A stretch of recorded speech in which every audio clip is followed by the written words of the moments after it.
should absolutely be worried at this point. Target's profits down 90% since last year, and Jeff Bezos must be just swimming like Scrooge McDuck in his swimming pool full of money right now as one more competitor goes away and he can get a monopoly. Why should we be worried? Number one, they're not even going away, and number two, it's their own fault for squandering away a valuable resource. What's that resource? I mean, I don't think they made any horrible decision.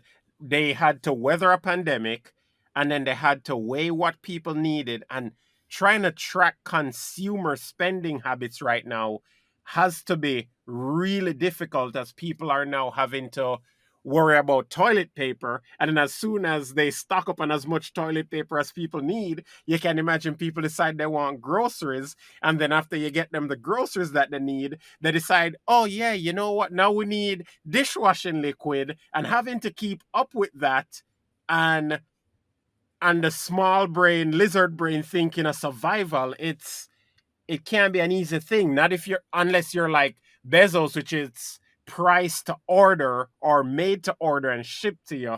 It's just it really sucks. No, no. Number one, things like toilet paper, they're non-perishable. You can store them for whenever the next consumer cycle comes around that they need toilet paper. Probably right after you sell them some Chipotle sauce. So, and it's not even Bezos anymore. He's not running the company. He already sold off most of his control rights to some other board of directors or whatever. But anyways, they're squandering it because they number one, they made a small mistake, which is they failed to remember the parable that they always teach you in economics 101, which is if you have a little restaurant and you're serving like 80 meals a day, and then the circus comes to town, and now all of a sudden you're serving 400 meals a day to the circus employees, the animals, the visitors from out of town, and then you expand your business. You open up another structure to make your restaurant bigger. You hire more employees. You buy more food products to cook, and then the circus goes away, and then you're back to 80 a day, but you have all this extra property you have to pay taxes on and extra employees, so then you have to revert back and take some losses. So you know these CEOs that make millions and millions of dollars because supposedly they're gurus in business, they don't even remember the simple uh, you know uh, morals that you need to have when you're going to go into big business of macroeconomics. But that aside, you could have still turned this around. You have all of this product that the vast majority of it is non-perishable. You could either hold on to it, find places to make room for it, or you could put a section in the back of your store and just call it like daily doorbusters, and it's in the back on purpose. Like these millionaire CEOs hopefully realize this, because it's one of the scams to get you to go through the entire store to see the stuff that you really want. But you put all the stuff there at, let's say, 25% of what you were going to sell it for normally. And then every day you get an influx of bargain hunters that will hopefully buy some other stuff in your store at the same time as taking all this stuff off your hands that Target just took a loss for immediately. So it's Yeah, a but wasted opportunity. I can see what you're saying, but I don't think that's really what's going on. One, we're now in a system or situation where that's a great deal. It's a great idea. I'm sure every business does that, where to put the cheap stuff at the back to force you to walk through. But from what we're seeing now, people aren't actually going anywhere anymore. So there's a significant cut in just walking through the store. What made Target so amazing last year was that you could park in that parking lot and they had people bring it out to you. So no one's going inside. They already had to switch their model to account for that.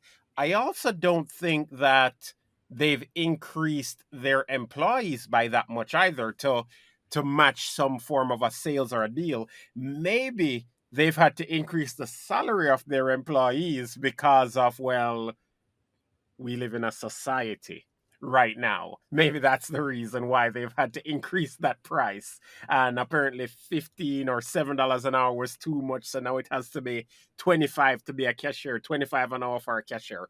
Maybe that's why they've had that loss. But I don't think it's as simple as saying their $1 million marketing department our $1 million employees in the marketing department is incapable of thinking that up. I don't think it's that. I just think people's spending right now is just crazy. Like if I think of myself right now, the only thing I'm spending on is the business and anything that keeps me alive to come record tomorrow, whether it's to protect me from the zombies or it's food. But I think that's really what we're coming into. And Target doesn't have plans to become a grocery store. So, how do you predict what women, which is most of the spenders, what they want? There's nothing to predict. You're practically giving away these items. People will go into the store. Nobody's worried about anything anymore that prevents them from going into the store. There's also nothing stopping Target from still offering the curbside service, and there's also nothing stopping them from offering the same doorbusters on their website to get more traffic to their website, and then just put a minimum for shipping that is not inclusive of the doorbusters, and then people will gladly fill up their cart to get the doorbuster product. So it's a wasted opportunity. They didn't need to be in this situation, either from making the decision to buy too many of these products or from the decision to just waste the products. Because look, their competitors aren't in the same situation. Walmart decided to just stockpile all this stuff inside of their warehouses from floor to ceiling, making it so their employees can barely get inside of the stock rooms. And then they're just, putting it out there as people need it, because look at what's happening, right? It's getting more and more difficult to get shipments in at the moment. So why squander the shipments that you did manage to get in bulk at the time that you were able to? So giant waste, and they're going to pay for it later on. I mean, fair enough. Let's wait and see. They're either going to regret not holding, or we'll see a brand new Target come in next year, which will blow our minds.